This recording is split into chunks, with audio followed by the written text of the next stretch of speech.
President Putin's claims that the people who attacked the concert hall were Nazis rather than ISIS terrorists is, of course, an attempt to divert the blame for ignoring the warnings of the American Secret Service, which were made clearly, I suspect, to Russia.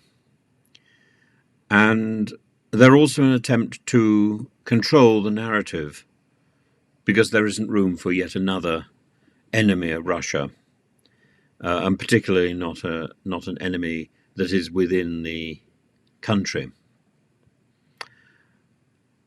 So Putin is trying to suggest that there's a link between ISIS and Ukraine. There is no link, in exactly the same way as, for example, Radek Sikorski, the foreign minister in Poland, the new foreign minister of Poland. He was foreign minister once before, and he came a cropper by challenging Putin then. And he talks about he was contradicting the Russian ambassador, and he says, you talk about Kyiv being the client of the West. Actually, Kyiv is fighting to be independent of anyone. He talks about the criminal Kyiv regime. In fact, Ukraine has a democratically elected government.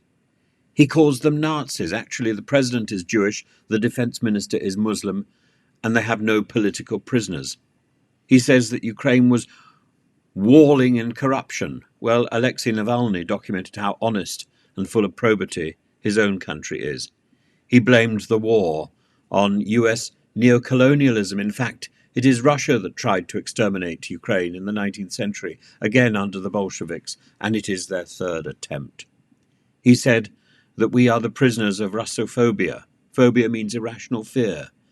Yet we are being threatened almost every day by the former president of Russia and by Putin's propagandists with nuclear annihilation.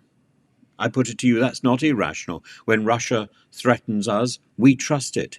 He says, we are denying Russia's security interests. Not true.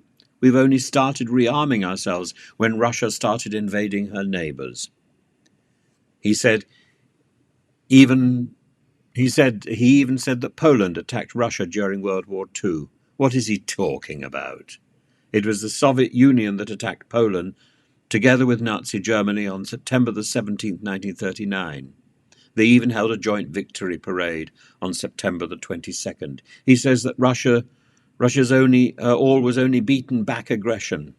What were the Russian troops doing at the gates of Warsaw in August 1920? They were on a topographical excursion? No, the truth is that for every time Russia has been invaded, she has invaded 10 times. He says, this is a perfidious proxy war by the West. My advice is, don't fall into the Western trap. Withdraw your troops to the international border and avoid this Western plot. He also says that there was an illegal coup in Kyiv in 2014. Well, I was there. There was no coup. President Yanukovych murdered 100 of his compatriots and was removed from office by democratically elected Ukrainian parliament, including his own party, the Party of Regions. And finally, he is saying that we, the West, are trying to persuade that Russia can never be beaten. Well, Russia didn't win the Crimean War. It didn't win the Russo-Japanese War. It didn't win World War I. It didn't win the Battle of Warsaw. It didn't win in Afghanistan, and it didn't win the Cold War. But there is good news. After each failure, there were reforms. Such demagogy is unworthy of a member on a permanent basis of the Security Council. But what the ambassador has achieved is to remind us why we resisted Soviet domination and what Ukraine is resisting now. They failed to subjugate us then. They'll fail to subjugate Ukraine and us now. What a brilliant speech. I'm sorry I didn't talk about this earlier. I knew Radek when he was much younger. I like him. I think he's a good and a principled politician, and it's very good that he's now taking center stage again. And it's good that there are people who are prepared to correct the propaganda and the nonsense put out by people like President Putin, President Vladimir Vladimirovich Putin, the man who likes to see himself as a rat. Well, so do I.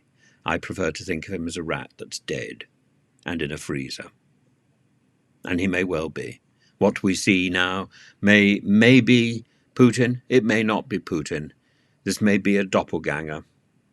But whether it's a doppelganger, whether it's the real thing, this is a man who long ago abandoned humanity.